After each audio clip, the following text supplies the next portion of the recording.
Moi, ce qui me fait rêver aujourd'hui, c'est un monde où chacun d'entre nous participe à décider comment le monde dans lequel on vit va être organisé.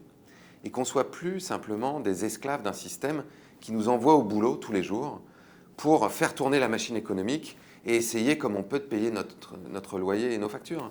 Ce n'est pas une vie, ça. Je suis très en colère.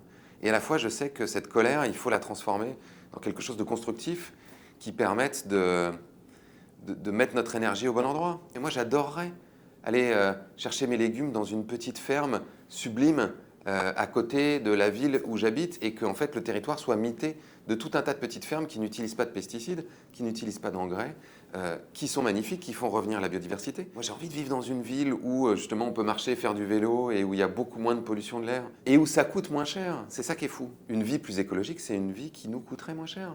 Est-ce que vous croyez encore aux COP? Les COP ne sont absolument pas suffisantes. Pour que les COP marchent, il faudrait que les gouvernements soient prêts à prendre des mesures qui sont vraiment drastiques de transformation de nos économies. Or, aujourd'hui, les gouvernements prennent leurs décisions majoritairement sous l'influence des 10% les plus riches de l'élite économique. Or, les 10% les plus riches de l'élite économique, pour l'instant, ils ont tout intérêt à continuer à gagner de l'argent. J'ai une amie que je ne peux pas nommer qui a rencontré Patrick Pouyanné, le patron de Total, à un sommet.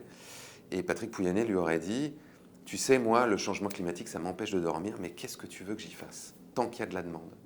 C'est-à-dire qu'il fait peser la responsabilité du changement climatique sur le fait que les gens veulent de l'essence. Mais en fait, les gens veulent de l'essence parce qu'ils n'ont pas le choix. Parce qu'ils sont nés dans un monde où l'urbanisme a été fait de telle façon qu'ils ne peuvent pas se passer de leur voiture dans tout un tas de cas, s'ils n'habitent pas dans des grandes villes. Et parce qu'ils vivent dans un monde où les véhicules sont des moteurs à explosion dans lesquels il faut mettre de l'essence. Mais ça a été construit. Quand l'industrie automobile s'est développée, au début, les gens ne voulaient pas acheter de voiture.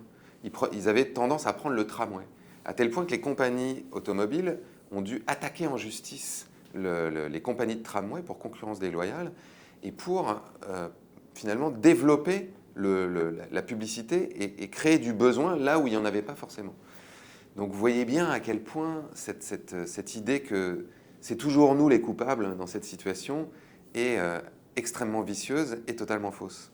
Si on se sent intègre avec nos convictions, on vit plutôt mieux que si on est des espèces d'escrocs qui tâchons de tirer notre épingle du jeu et de gagner le plus d'argent possible à n'importe quel prix.